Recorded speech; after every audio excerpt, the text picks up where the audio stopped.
Hello दोस्तों, स्वागत है आपके अपने चैनल एग्जाम मंत्रा में, जहां पढ़ाई होती है आसान तरीके से, कम समय में ज़्यादा जानकारी। आज का टॉपिक है पदार्थ के गुण का। पहला टॉपिक है प्रत्यास्थता। आरआरबी ग्रुप डी के प्रीवियस ईयर के प्रश्न हैं जो यूथ कंपटीशन टाइम्सकृत बुक से हैं। तो चलिए शुरू करते हैं। प्रत्यास्थता यानी इस टॉपिक को अच्छी तरह समझने के लिए हमें कुछ महत्वपूर्ण बिंदुओं को याद रखना होगा। लचीलापन। प्रत्यास्थता ही लचीलापन है, जिसे इलास्टिसिटी कहते हैं। किसी पदार्थ की वह गुण जिसकी वजह से वह बल लगाने पर आकार बदलता है और बल हटाने पर फिर से वह अपने मूल आकार में लौट आता है। उदाहरण जैसे रबड़, स्प्रिंग और स्टील। ध्यान रहे, स्टील भी होता है।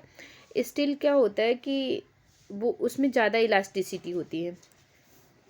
ठीक है। प्रत्यास्थता का जो लॉ है या नियम है वो हुक्स लॉ कहा जाता है, जिसे कभी कभी एग्जाम में ये अति महत्वपूर्ण क्वेश्चंस में आ जाता है। ध्यान रहे कि हुक्स लॉ होता है प्रत्यास्थता का नियम। जैसे कि बल जो होता है विकृति के समानुपाती होता है।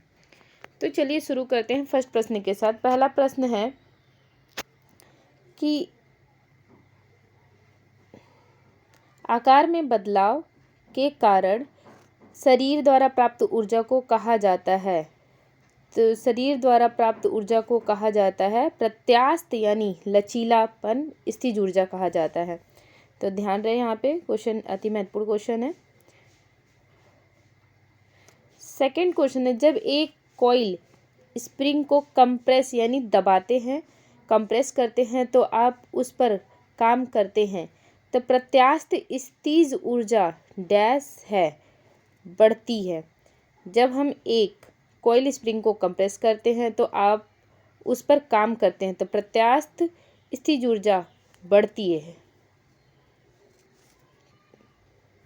पोटेंशियल एनर्जी बढ़ती है। ऑप्शन सी होगा। थर्ड क्वेश्चन है, यहीं पे इलास्टिसिटी के क्वेश्चन केवल 2 है। पदार्थ के गुण का सेकंड टॉपिक है द्रवों का प्रवाह, फ्लो ऑफ लिक्विड। इस कॉन्सेप्ट को भी समझने के लिए हमें कुछ महत्वपूर्ण बिंदुओं को ध्यान रखना होगा। जैसा कि द्रवों में घनत्व की बात होगी, तो घनत्व में अगर 2 डिब्बों का साइज बराबर है लेकिन एक में ज़्यादा सामान भरा है तो उस डिब्बे का घनत्व ज़्यादा होगा। और कुछ उदाहरण ले लेते हैं घनत्व के लिए। जैसे कि पानी के कण दूर दूर होते हैं और कणों के बीच जगह ज़्यादा होती है तो हल्का लगता है, घनत्व कम होता है। पत्थर में कण बहुत पास पास होते हैं और टाइट भरे होते हैं, और कणों के बीच जगह लगभग नहीं होती है, यानी कणों के बीच यानी जो पार्टिकल्स होते हैं उनमें जगह नहीं के बराबर होती है, तो भारी लगता है। तो ऐसी पत्थर का जो घनत्व होगा वो ज़्यादा होगा। पत्थर भारी होता है और पानी में डूब जाता है इस कारण से। तो चलिए हम इस कॉन्सेप्ट में पहला प्रश्न पढ़ते हैं। पहला प्रश्न है, जब पानी से भरे हुए एक बीकर में एक कॉर्क और कील को रखा जाता है तो कॉर्क तैरता है जबकि कील डूब जाता है। इसके पीछे क्या कारण है?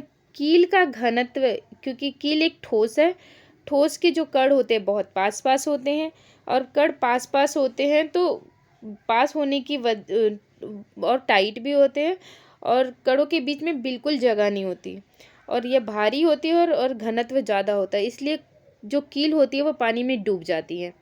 ऑप्शन बी होगा, लोहे की कील का घनत्व पानी से अधिक होता है। सेकंड क्वेश्चन है, एक दीवार द्वारा उत्पन्न बल क्या होगा जिस पर सामान्य रूप से 10 मीटर पर सेकंड की गति से पानी गिर रहा है, यानी वेग। मीटर पर सेकंड में क्या होता है? वेग होता है। तो गति से पानी गिर रहा हो तो निस्सरण 0.0001 मीटर क्यूब पर सेकंड हो निस्सरण, तो आंसर होगा ऑप्शन ए 1 न्यूटन। और यहाँ पे आप देख सकते हैं, यहाँ पे 1 न्यूटन आंसर है। उम्मीद करती हूँ आपको ये वीडियो पसंद आया होगा। अगर वीडियो अच्छा लगा हो तो लाइक करें, कमेंट में बताएं कि अगला टॉपिक कौन सा चाहिए और चैनल को सब्सक्राइब करना ना भूलें ताकि ऐसी और जानकारी आपको मिलती रहे। धन्यवाद।